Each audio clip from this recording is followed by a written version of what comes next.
jimco wanaagsan mar kale dalka Ethiopia asagana kiiskii ugu horeeyay ama dhacdadii ugu horeysay xanuunka corona ama faafaha daran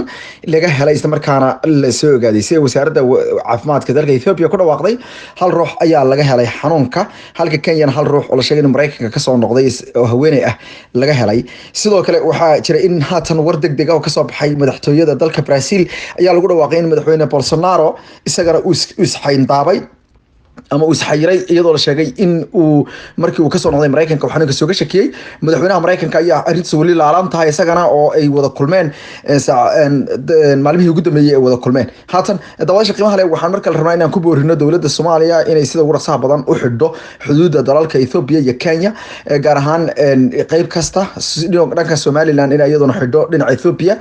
Djibouti sidoo kale ama dadka reer Djibouti ayagana waxa ku baaqanaa iyo dawladda Djibouti inay sameeyaan xanuunkan waa faafa daran aad buu halis u yahay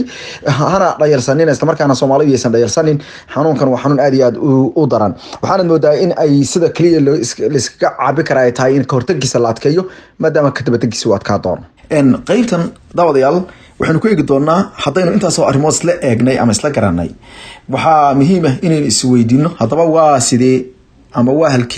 halka hadeerto ay dawladda Sacuudiga iyo boqortooyadu ku dameeyo doonto waa maxay cawaq maxkamada ka dhalada karta talaabooyinkan u qaadayo okay marka aynu eegno horta waxyaalaha ugu dameeyay hogaamiyaashan uu qabqabanayo dadkan uu qabqabanayo oo kala qaybinaya waa qoyskiisii hadii qoyskii talada wada haystay ay ku heshii waayeen oo kala qaybsamaana waxaa nafaas helaya sidoo kale dadkii kale ee dibadda ka joogay talada oo iyaguna hadeerto midii afaysan doona inkasta oo aan la garan doonin intay qaadan doonto iyo talaabadu say noqon doonto waxaa dhici karta in jabhado ama dad ururo lagu dhawaaqo hadii doona dibadda ha noqdeen oo dibad wareeg ka noqdeen ama waxaa dhici karta in talaabooyin kale ay dhacaan waxaa kaloo jiri doonta kala qaybsanaan xoogan sidoo kale waxaa sahweyn iyo waliba gunaas weyn ka dhex jira ciidamada ka dagaalamaya Yemen oo la sheegay in ay niyad jabsan yihiin oo dagaalkan ku daba dheeraaday oo aysan garanaynin sababta dagaalkan ay u dagaalamayaan ilaa hadeerta dawladdu waxay ay doonayso aysan fahansanayn oo ilaa hadeerta ay kala qaybsanaan ka jirto sidoo kale waxaa jira in kooxaha shiicada ah ee bariga dalkaasi ku dhaqan iyaguna ay dhaqdhaqaaqoodu ay u muuqdaan kuwa si tarayo inkastoo ay Iran meel ay ka soo tigsato ay la adahay oo dhinaca kale ka soo tigsan karto ay tahay dhinaca Yemen hadeerta dagaal uu ka jiro marka Maxamed bin Salman talaabooyinkan ugu dambeeyay uu qaaday dadkan uu xilxiray talaabooyinkan uu qaadayo maalin walba awood balaarsigan uu sii wadayo iyo sidoo doonayo inuu awood u sii balaarsado waxa ay noqon doonaan kuwo runtii wax badan dalkan ka bedela oo maaragtay dalka ka bedela waxay bishii January 2015 markii boqor Cabdalla uu dhintay aabihii Salman baa talada qabsaday markii aabihii Salman uu talada qabsaday bal fiiri laba bilood kadib oo bishii Maars ahayd dagaalkii Yemen ayuu ku dhawaaqay Maxamed bin Salman ayaana dagaalkaas ka dambeeyay isaga wasiirka gaashaandhigga ahaa 2015 isla bishii Abriil waxaa loo magacaabay amiirka dalkaasi noqonayo inuu noqdo Maxamed bin Naif bin Abdul Aziz arinta waxaa la aaminsan yahay marka in Maxamed bin Naif horta loo magacaabo oo jagada loo magacaabo markii hore qorshe Maxamed bin Salman ka dambeeyay buu habalay waxaana uga dambeeyay markii hore wuxuu doonayay in arinta maadaama qorshuhu waxa weeye line-ka waxa la sugu xigaa sida xilka loo qabanayo inta odaygu dhalay Abdul Aziz intuu dhalay markay dhamaadaan ayaa kor laga soo bilaabaya kadibna waxa lagu soo xijinayaa ninka ugu weyn ee jiilka labaad maaysa oo markaa noqon karayay jiilka labaad ninka ugu weyn markaa waxa weeye waa Maxamed bin Naif buu ahaa hadda nool waa jiilka labaad buu ahaa moogta marka Abriil 2015 sababta loogu magacaabay waxay ahayd ku dayis iyo qorshe uu Maxamed Salman keenay oo ahayd horta in laga boodo odayaasha nool ee Ahmed kan hadda raxilay Ahmed bin Abdul Aziz uu kamid yahay in laga boodo kadib hadii laga boodayna looga boodo nin uusan Salman dhalin si aysan caarad markii uu bilaaban oo la yiraahdo okay mar hadii laga booday oo hadana la siiyay jiilka labaad qofkii xaq u lahaa iska caadi asloonkaas uusan odaygu dhalin ninka meesha haysta laakiin waxay qorsho la sii sameeyay sida hurfada media baartaan aan sameynay oo ku jiray qorshe loogu talagal waxa ninkan buuxis buu ahaa moogta iyo waxa loo yaqaan markaasi difaac banays oo wadada lagu baneysanayo qodxanta la iskaga baneeyay marka ولا soo joogay 2 sano ayaa arintii la daayay laga dhursugay wixii oo dhan baa la jafjafay waa dad badan baa soo dhaweeyay ha dhalinyarada loo dhiyo baloodayaashan mar hayna dhaafeen dadkii baa saa yiri aqli wanaagsan loo baahay June 2017 waxa la sheegay xilkii baa laga qaaday Maxamed bin Naif waxa la yiri xilkii waa laga qaaday waliba wasiirka arrimaha gudaha uu waxa la yiri marka waxa tahay ii sheegeen adigu hadda wixii ka dameeya waxa tahay baa la yiri torre meesha waa laga tuuray waxaana loo magacaabay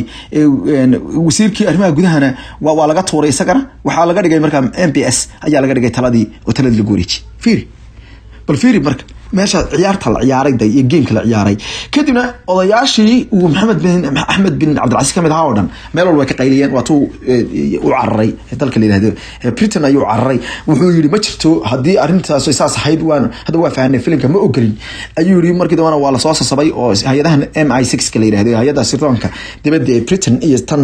CIA da leeyahay arrimaha dibadda ee basaasta Mareykanka ayaa iyagana soo xirigeliyay waana taa hadda la isku haysto ee ugu dambeysay hadaba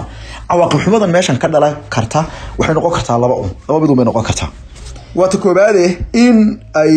Maxamed bin Salman la go'do oo caaridaad ku badato oo dalkaas khalkhal galo oo ay burbur xoogan timaado oo distraction horta hal mid mar walba waa la shaki mar walba horta waxay arintan u dhaawac iyo burbur bay dalka ku keenaysaa Sacuudiga wuxuu noqonayaa ama burbur wuxuu noqonayaa si kumeel gaar Maxamed bin Salman ugu guuleysto oo dadkan intuu ka wada adkaado wuxuu xiri karaan xiro wuxuu xabisi karaa xabiso wuxuu lacag kala wareego wuxuu boobi karo boobo ama oo marka ay uu noqoto markaasi inuu cadaadiyay oo taasna ay noqon doonto jubku maqano marka la kusoo kici doona iyo inay isaga la go'daba labadaas bay mid noqon doonta hadaba seebay isaga la go'i kartaa asaga haday hadda la go'do seebay noqon kartaa asaga haday la go'do waxa weeye jiitankan inuu daba dheeraado oo ku daba dheeraado dagaalkan ku daba dheeraado kadibna uu ku gaaro jiitankan xilliga November ee doorashada Mareykanka markaasi ay dhici doonto hadii doorashada Mareykanka ay dhacdo waa gameka wuxuu gambal gareynaya waxa weeye ciyaartan uu khamaarkan uu siyaasadeed weeye hadii uu Trump soo baxo waxay u badnaanaysaa inuu rajo aad iyo aad u fiican yeelan doono isla markaana uu cagta sii mari doono wixii ka soo horjeeda oo kumeel gaar ba noqotay uu guuleysan doono isagu bay noqon doontaa hadii se Biden oo hadeerto asagu hogaanka dhinaca xisbiga xisbiga dimuqraadiga ah uu soo saaro way la go'ay doontaa waxaana la go'ay doontaa Mareykanku siyaasadda jaangoynta dalka Saudi Arabia isaga qaybta ugu libaax ka qaadanaya wuxuuna oran doonaa ninkan samcad ma leh waa xisbiga dimuqraadiga ideology ahaan bay uga soo horjeedaan Maxamed bin Salman way isku dhaceen way ka soo horjeedaan ninkaas mustaqbalkiisa aad iyo aad qiiqil u gali doona siyaasaddu qiiqil u gali kara wuxuu kaloo qiiqil ka gali kara hadii kacdoomada ay ku sii bataan laakiin hadii uu adkaado oo ka taqaluso doorashada Mareykanka ay saasi noqoto ama ka horba uu xilka sii qabsado jubku maqan bay noqon doontaa wadankana dhibaato weyn bay u horseedi doontaa waase laga yaabaa xilli marka kumeel gaara in uu sii raqraaqo oo markaa uu sii noqdo markaasi kor u sii socdo ugu dambeyntii daawadayaasha qiimaha waxaan rabaa inaan ku soo afgooyo dalka Sacuudiga wuxuu tusaale fiican u yahay hogaanka wadamada Carbeed sida uu u burbursan yahay lama oran karo wadamada Carbeed way dhaamaan dalka Sacuudiga siyaabo badan laakiin waxa laga yaabaa in Sacuudiga lagu yar dhaamo ama waxyaalaha loogu dhaamo ay kamid tahay ama dhinacyada maaragtay dalka Sacuudiga waxyaalaha lagu la dhaamo marka ay noqoto ay tahay inay dadkii aqoon yar ogolaadeen dadkii aqoon inay u ogolaadeen oo dadkii xogaa ay dadkii iskuuladii u ogolaadeen oo ay dadkii u ogolaadeen inay dadku shaqaystaan oo ay u ogolaadeen dadkii inay at least dadkii inay dhaqdhaqaaq sameeyaan ama ay dadkii jaamacadihii la horumariyo baa laga yaabaa laakiin waa faqrigii iyo dhibaatadii kale way iska haystaan laakiin Saudi Arabia waxay ku jirtaa maalmo aad iyo aad u adag waxay ku jirtaa maalmo runtii halakee kara dalka hadii aan si ugu raqsa badan wax looga qaban waxa ay noqon kartaa dalkan inuu noqdo dal tusaale ahaan xilligii 87 iyo 88 Soomaaliya ku jirto oo kale ayuu ka kara yeesan jabhado dibadda u bixin yeesan jirin dal hadeerta lagaga soo duulo xuduud la leh oo maaragtay ku dhiiri kara dalkaas yeesan jirin laakiin waxa jiri karaysa burbur dhinaca qoyskan ku yimaada taasoo awalba dadkii buucaha ugu tukubayay dadka kale ee bulshada kale cadaadiyeen ay ku soo dhiiri karaan markaas inay taas sameeyaan dalkana waxa uu noqon kari lahaa Chaniska ugu wanaagsan oo dalkan uu haystay samcadda dhulka uu ku yaalo Ilaahay dhigay sida uga faa'iideysan karaan jacaylka loo qabo goobaha uu ku yaalo sida muslimiinta u wada ilaalshato booskaasi wuxuu intuu ku mashquulsan yahay Mareykan oo kaalena ilaali iyo Ingiriis aan hubka iibsan iyo China iyo balki oo aan saa yeelo waxa uu noqon karaa hadal hogaana oo caalamka islaamka dhan hogaamiya oo dalalka adduunka oo dhan wada hogaamiya oo adduunka oo dhan maaragtay u furfuran caalamka islaamka gaar ahaan oo ciidamo samaysta oo isagu hogaan noqda oo boqortooyadiisu xataa ay noqoto boqortooyo caadil ah oo loo soo doonto runtii oo dalalka dadka islaamka soo dhaweeyay oo aan caadifadayn oo aan hadda tusaalahan wararka ugu dambeeyay ka imaanayay waxa kamid ahaa arinta magaalada la yiraahdo deegaanka la Abqaiq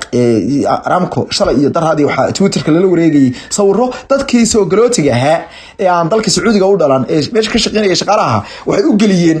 biro ayay u galiyeen ay leeyihiin xanuunkii coronavirus ama xanuunkan faafaha daran la yiraahdo ayaa qabtaane iska xindaabayaan oo bahalaan cherubs dilayash ayay dadka yiraahdeen idinku dadka ku buufiya dad badan baa dhacayday oo ku tilmaamay inay taas tahay in waxyaalaha loo yaqaano midab kala sooc iyo midab kala gur ugu dambeyntii arrimaha adduunka oo dhan ay dhiifoonaan gaar ay doonaysaa hadda rabtiin ka soo qayb qaadatid barnaamijkan iyo sida Sacuudiga hadeerta uu ku socdo iyo Maxamed bin Salman MBS sida uu wax leeyahay lambarka halka ku qoran ama lambarka aad haysateen lambarku isma bedelo runtii waxaan rajaynaynaa qof walba lambarka markaad maalin codka ku soo dirto save garayso oo adigu save garayso hadda rabtiin in wararku ku soo dhacaan ama marka qaarkood ka gogaan fadlan subscribe garayso oo furo dawanka tan iyo inta sarki doono